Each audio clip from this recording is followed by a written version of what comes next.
মহান রব্বুল আলমিনের সৃষ্টি জগতে সৃষ্টি করা সবচেয়ে সুন্দরতম জীব হচ্ছে মানুষ।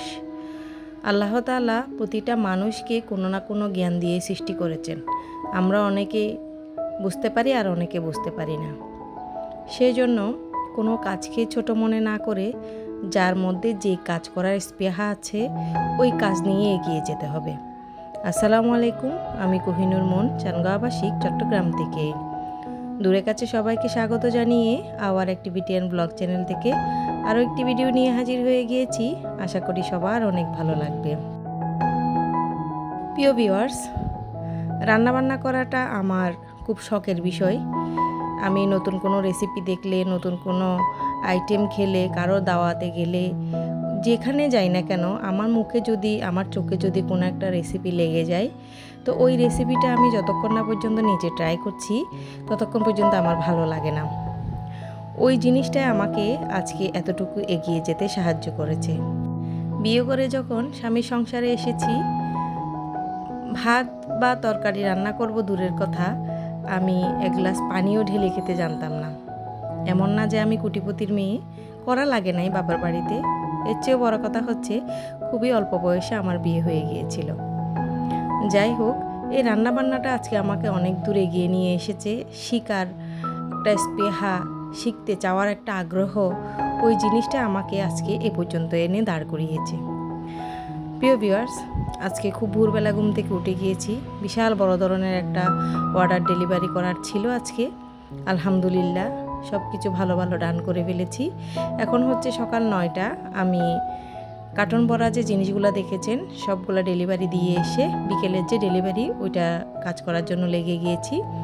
তো কাজ করতে করতে আমি ইউটিউবে বিভিন্ন জনের ভিডিও দেখতে পছন্দ করি। তো আজকে কলিকল্পনা, সাউথ কোরিয়ার একটা আইডি, ওনার ভিডিও আমার অনেক ভালো লাগে।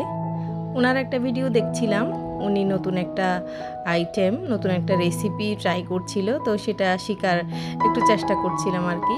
সাথে সাথে আমি এই আইটেমটা বানাচ্ছি, এটা কাস্টমার ডিমান্ড ছিল। তা উনি আমাকে এই পিঠার কথাটা ঘুরিয়ে পেঁচিয়ে বলেছিল, যেহেতু উনি পুরোটাই বলতে পারছিল না এই পিঠা সম্বন্ধে। যাই হোক, আমি আমার গ্যালারিতে থাকা বিভিন্ন ছবি ওনার কাছে পাঠানোর পরে উনি এই পিঠাটাই সিলেক্ট করেছেন। তো এখানে পুরটা দিয়েছে আমি চিকেনের, আর উপরের পার্টটা আপনারা দেখতে পাচ্ছেন, এটা ময়দার তৈরি একটা ডো। তো যদি রেসিপিটা আপনারা চান তাহলে কমেন্টে জানাবেন, আমি দেওয়ার চেষ্টা করব। খুব ইজি একটা রেসিপি, খুবই সুন্দর এবং খেতেও অনেক টেস্ট হয়। তো পিঠাগুলো যাচ্ছে একটা মেয়ে শ্বশুর বাড়িতে। আমাদের চিটাগাংয়ের মানুষরা তো আবার দেওয়াতে এবং নেওয়াতে বিশ্বাসী। যাই হোক, আগদ হবে, যার বাসায় যাচ্ছে ওনার মেয়ের আগদ হবে।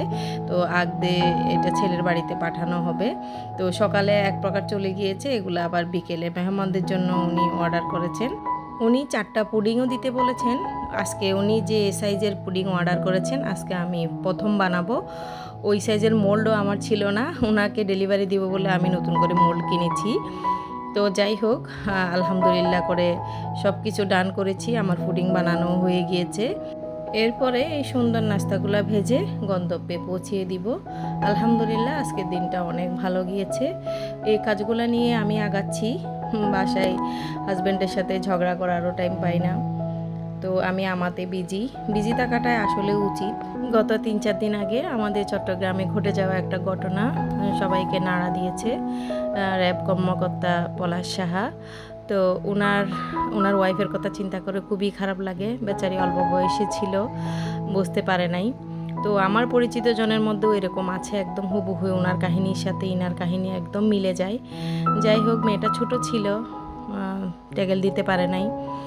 শাশুড়িটাও বুঝতে পারে নাই এত বড় ঘটনা যে হয়ে যাবে। আসলে শাশুড়ি হয়ে গেলে একসময় যে বউ থাকে ওটা মানুষ ভুলে যায়, এই আর কি।